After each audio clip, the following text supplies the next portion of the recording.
All right. Welcome to the 8th Note Sessions. I'm Devin Mullen. And I'm Mike Shamil. And tonight we're joined by, in our first ever out in public interview, Jay Aquarious. How you doing? Not too bad. Thanks for joining us, Jay. No problem. Thanks for, reaching out. Of course.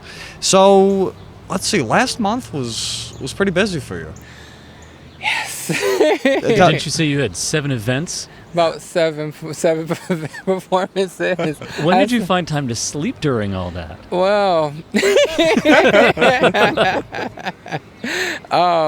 found some time. So, last month was Pride Month, and you had a couple events that were specifically geared towards honoring different moments in history throughout that movement. Why don't you tell us a little bit about some of the events you played? Well, the first one was an event I actually organized called the R&B and Hip Hop Pride event. It was definitely to highlight the R&B hip hop artists on the scene that actually are LGBT. The LGBT scene doesn't have a big music scene. There's a thriving drag scene. There's a thriving DJ scene. There's some thrives, but it's like we're not thriving. You know what I'm saying? Like, where's all of us? It's not like a universal thing. Yeah. It's very sort of in its separate boxes kind of thing. Yeah, so it's like I wanted to make sure there's something for us because we always get mixed up with some other people. But I'm like, where are we?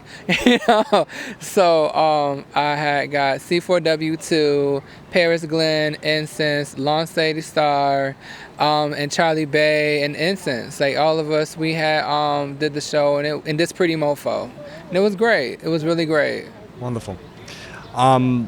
Now, was this the one commemorating the 50th? Not yet. That's not the one. That's not the one. That's not the one. There was a Juneteenth Pride event that happened towards the end of the month, and it was run by Dope Collective. Shout out to Dope Collective. They were the ones who organized that event, and Justice Hill from Color Girls Bite too. They wanted to throw an event, and they made an after party at Sweets Lounge, and they ended up teaming up with Dope Collective to shine a light on Color Girls Bite 2, shine a light on Juneteenth Pride, but also shine a light on the anniversary of Stonewall. So pretty important anniversary. Yes, it was. Like 50 years or 51 years? Yeah. I think it was 51 years, I'm not sure. Yeah. Somewhere in that ballpark. It's really interesting because, Juneteenth was finally recognized as a federal holiday just this year. Do you feel, in terms of moving the needle forward, that things like this actually represent a substantive change, or is it still kind of more performative and superficial? What do you think? I feel like we are in the performative stages because some people do it just for the money and the attention. But I feel like it's gotten to the point where people have called it out enough to some people are starting to realize it and wanting to make a change. Either people for the community or people in the community are making that change. So I feel like that's the thing, that's a needle that's moving. Beautiful. Something I really appreciate about your outlook on life is it's this beautiful fusion of stoicism and positivity. You seem to draw from a lot of inner strength on continuing to move forward. As an artist, where does that come from? not to get too personal or nothing, just. Well, I've always seen people do things and never finish it, or say they're gonna do something and they even get to it. Some people have it but will never get to it. So I know if I have it and I can do it, I'm going to dive into it and well, can I cuss or can I not cuss? I meant to ask you that earlier. Can I cuss? Oh yeah, absolutely. Okay. Yeah. Show my ass and do what the fuck I want to do. Yeah, I was like, let me do what I want to do. You know what I'm saying? So if they didn't do it, I'm gonna do it. That's not always gonna be the thing. I'm just gonna do it sometimes. Of course. So we're talking more broadly speaking in this discussion then about equity. In terms of the lack of just like a more universalist LGBTQA kind of thing. What other parts of the social fabric or your world are you thinking about when you consider these things? Well, but when it comes to LGBT, I'm always thinking about just creating more musical space for us. I feel like we don't have as much, space, but at the same time, there's not as many of us that's, letting it be known that we are here. So it's like, if you're here, you need a space so people can actually know who you are and what you represent.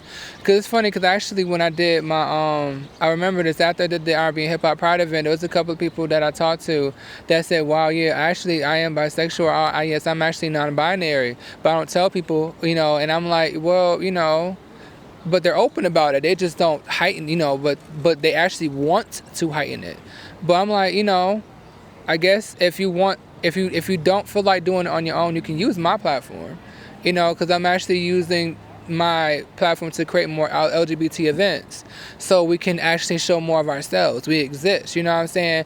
And you may learn something about this person you've been seeing a while, but you never knew what was going on. So that's the thing. But another thing is actually for the kids. If it comes to something that's not even just LGBT.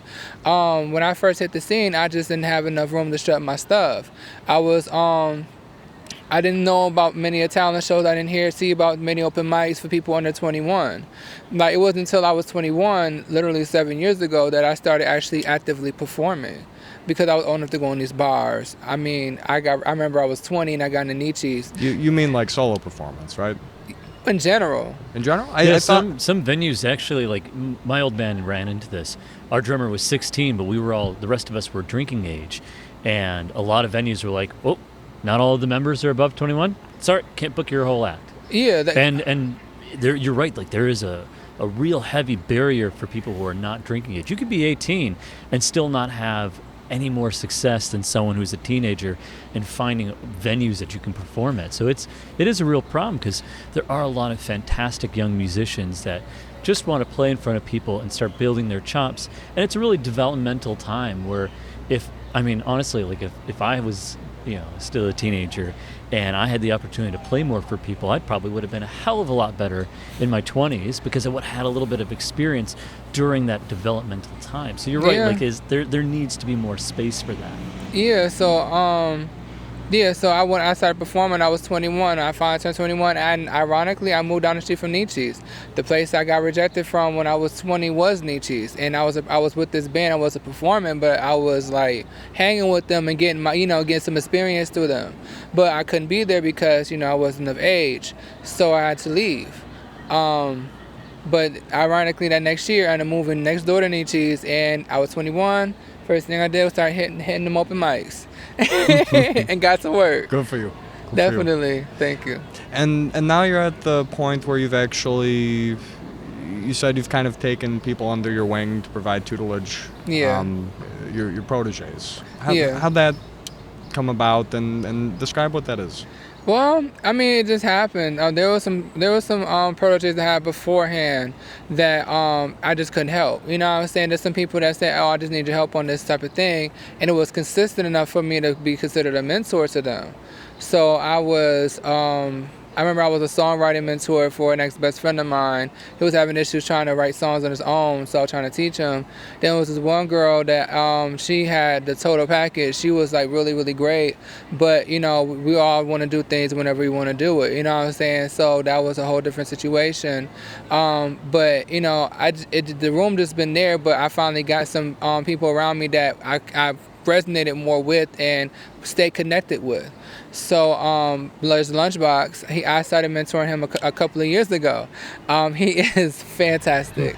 So proud of him. He knows I'm proud of him so much, but it's just wow. This is the first protege I had that listened to me and is propelling so far.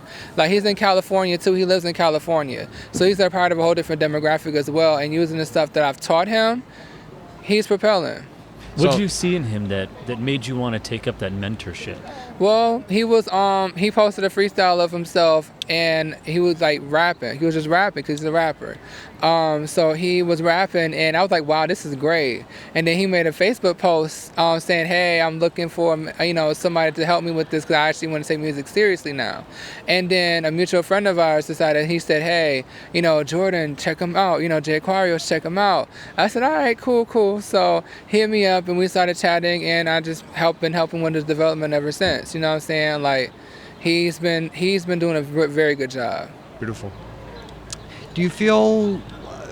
Did you have a similar experience coming up in music at all, where you had a mentor or someone who was sort of giving that encouragement or support, or was it kind of figuring it out on your own sort of thing?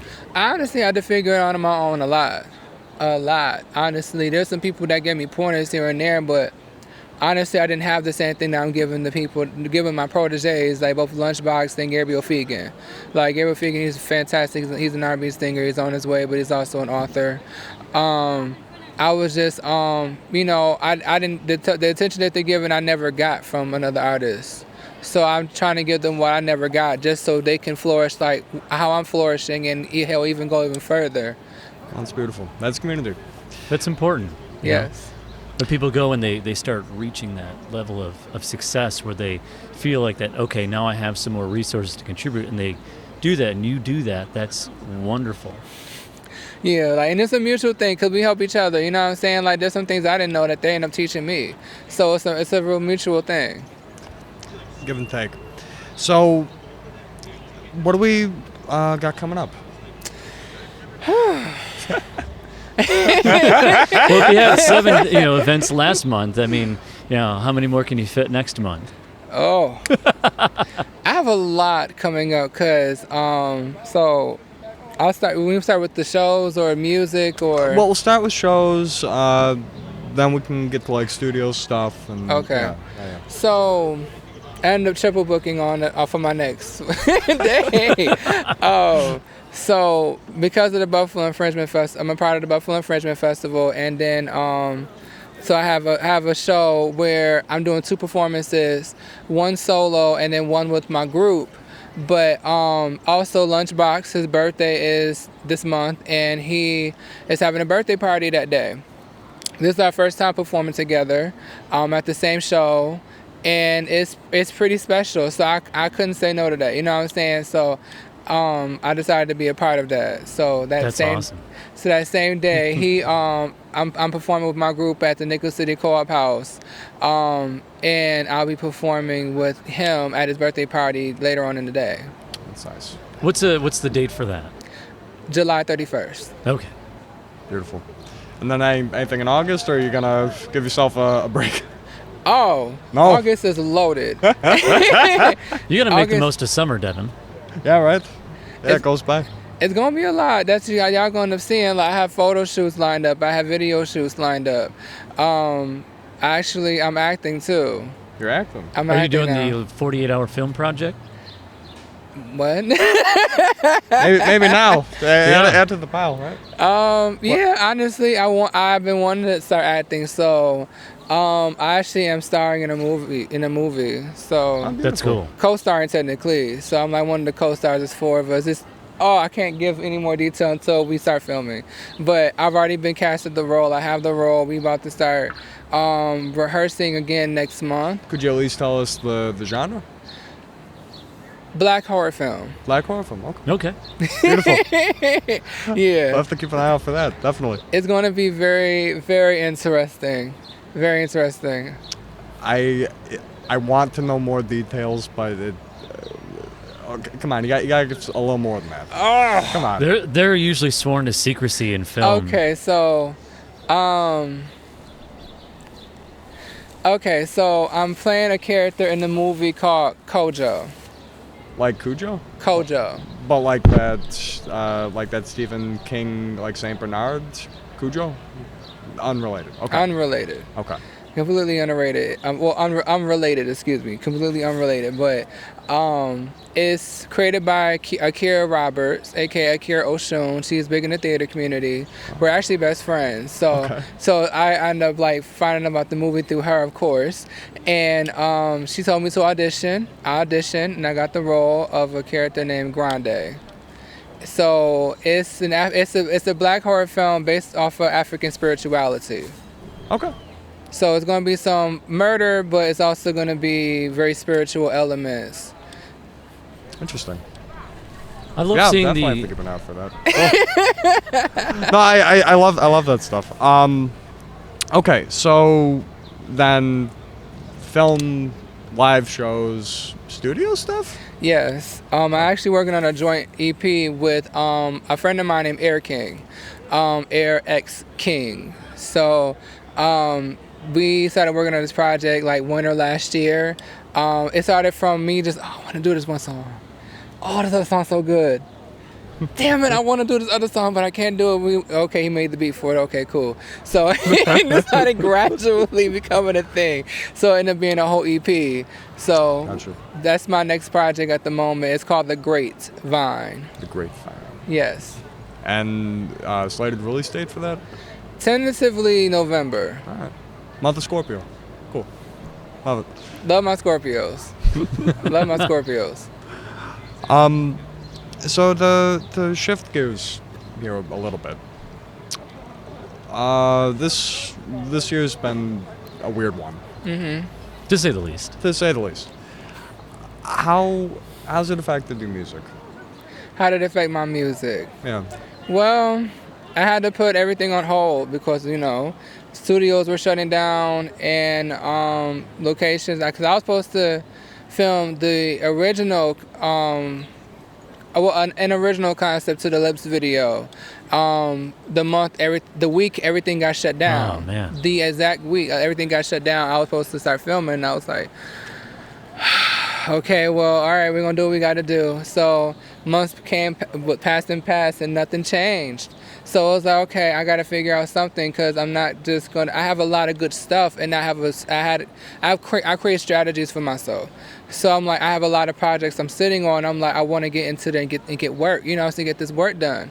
So literally, I just said, okay, so we're gonna have to start filming a different concept because there was a concept I had before the concept, and I just went back with that and messed with it more and more. And there was people around me that were down before that was actually still interested in doing the video. So I said, okay, cool, as long as we're in agreement and we all have a strategy on how we can do this where everybody is comfortable. And we did it. And the video came out great. Thank you. Honestly, I enjoyed it so Thank much. you. I've watched it probably 7 or 8 times. Cool. Yeah. I was listening to Lips on my my walk through the park today. My phone was like, It's a great song. It's a great song. Like I knew people would like it, but I was surprised that it would become one of my. I knew it would become one of my most popular songs. I didn't know that. Never mind, I'm lying. I knew it. Part of what I love about the whole song is really your performance. Thank you. I love your voice. The technique you have is very well polished and fantastic. You just sing so well. Thank you. And I can just really the emotion comes flowing out of the speakers, throughout the whole video. Thank you. I wanted something that you just have not yet ever seen, especially from me. Like if you knew me, you know that this is a totally different element. But if you just now seeing me, welcome, welcome. So that was just a stick. beautiful, breaking the mold. Definitely. In the remix video, I had to definitely make sure that was something totally different, but takes you to the next world.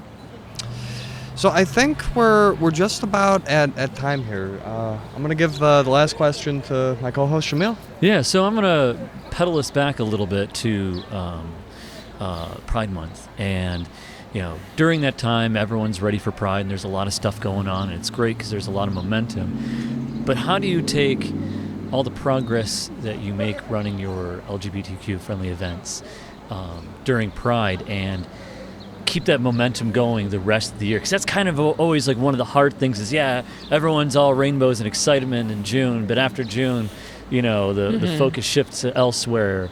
how do you keep that going? Well, it's like, how I'll say this. It's kind of hard to say, but it's just, you just do it. Literally just do it. Like, I just go out here and I'm like, listen, okay, we got to keep that momentum going. How do we do it? We find a way to brand it. Who else is interested? Who is still interested into seeing something like this? How would we, it's just about how you put it together. So I just find different ways to put it together, but keeping the interest, keeping the flow. I think that answers your question. Yeah. And one last thing. How can people help you make more spaces for young musicians and LGBTQ plus artists? Like, how can people aid you and everyone else in that? I mean, if you are doing a show and you don't know what to come up with, I mean, we're an option. You know what I'm saying? So just think of us. If you want to create something new in general and you don't know what to think of us. That's it. Like, if you want to do a collaboration with somebody, I want to do a song with somebody, but I want to deliver a specific message or draw a certain awareness, and it's genuinely coming from your heart and not just your wallet. Hit us up and talk to us. Create that space, create room for us. We have a voice too. I think in the write-up we'll include a list of artists for consideration, unless this is all organized under some umbrella at this point. What is? Like a coalition of queer artists or something. We're not there yet. We're in talk. We see each other. We're booking each other, but it hasn't fully developed yet. I feel like this is something that's just starting to really brew. Kind of in the primordial stages. It's kind of still brewing in a sense. Yeah, I would say it's Dope Collective. Dope Collective has been around for a minute, and they are a collective of, honestly, whether they're artists or they're just, entrepreneurs, people that just do business in general. Overall, they organize shows so everybody can have a room, whether you're you're LGBT or not. So, yeah, I would say that definitely Dope Collective is an example. All right, well, beautiful. We'll get that list together in the write-up. We'll talk after we're done filming here. I think that's our time, though. Yeah, I'm Davin Mullen. And I'm Mike Shamil. And this has been our guest, Jay Aquarious. Thanks for joining us. No problem. Thank you for having me. Catch you next time. You ready? Come on. I just want my lips on you, show you what lips can do. I can tell you many things, but there's a lot more that I can show you too. Hey.